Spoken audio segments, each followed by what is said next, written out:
সুপ্রিয় দর্শক শ্রোতা, দেশ এবং দেশের বাইরে যেখান থেকে আমার এই ভিডিও দেখছেন সবাইকে জানা আন্তরিক সালাম ও শুভেচ্ছা। আসসালামু আলাইকুম। আমরা একটি প্রজেক্ট হাতে নিয়েছি, সেটা হচ্ছে ভার্মি কম্পোস্ট বা কেঁচো কম্পোস্ট। এই যে ঘরটা তৈরি করা হচ্ছে এবং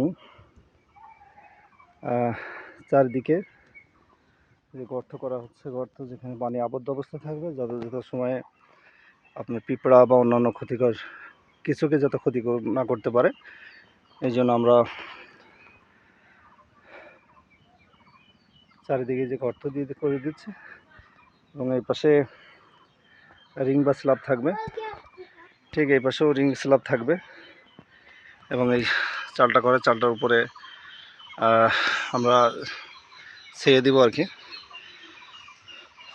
দেখতে পাচ্ছেন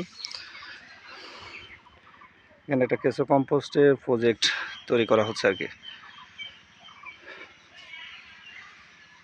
তো এক সময় যদি প্রজেক্টটা হাতে নিয়েছি, ইনশাল্লাহ সফল হতে পারি।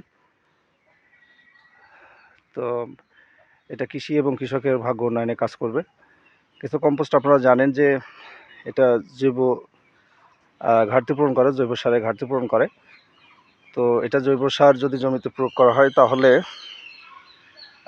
ফসলের জন্য, মাটির জন্য খুবই উপকারী। তো আমরা এই ধরনের একটি মহৎ উদ্যোগ নিয়েছি এই ছোট্ট পরিসরে।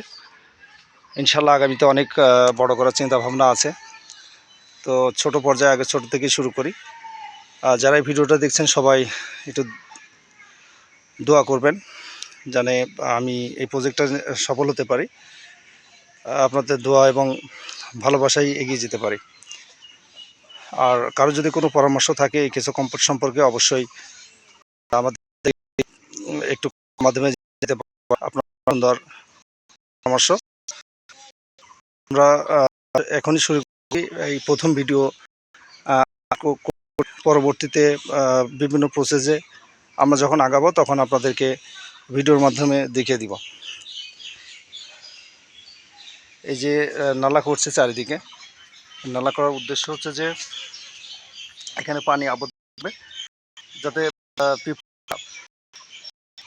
না এসে, মানে পিঁপড়া এই পানির কারণে আসতে পারবে না এবং আমাদের যে কেঁচো, যে কেঁচো দ্বারা কম্পোস্ট তৈরি হবে, সেটা যেন সেই কেঁচোকে না করতে পারে, সেজন্য চারদিকে এরকম গর্ত করে দিচ্ছে। এখানে পানি থাকবে, পানি আবদ্ধ অবস্থায় থাকবে, যার দিকে পিঁপড়া যেন এসে ক্ষতি না করতে পারে। তো পরবর্তী ভিডিও পাওয়া পর্যন্ত ততক্ষণে ভালো থাকবেন, সুস্থ থাকবেন।